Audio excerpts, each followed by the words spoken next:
Nothing can be more frustrating when you sit down to watch one of your favorite programs on your Xfinity Stream App and you run into issues streaming it. Well, in today's tech video, I'm going to show you how to fix the Xfinity Stream App if it isn't working on your Westinghouse Smart TV.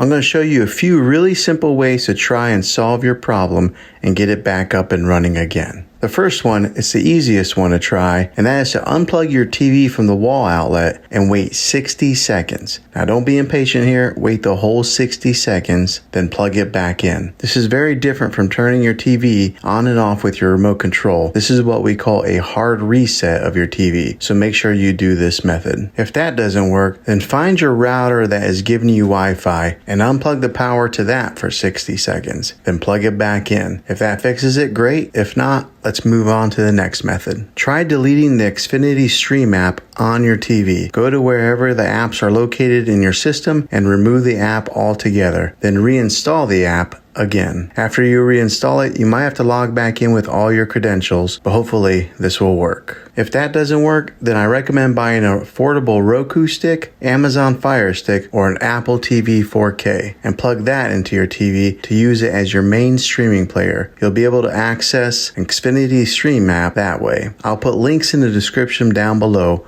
of where you can get one. Well, hopefully this video was helpful for you. If it was, go ahead and throw a thumbs up on it. Go ahead and subscribe to my channel. I make tech videos all the time, and I would love to have you back in the next one. Take care.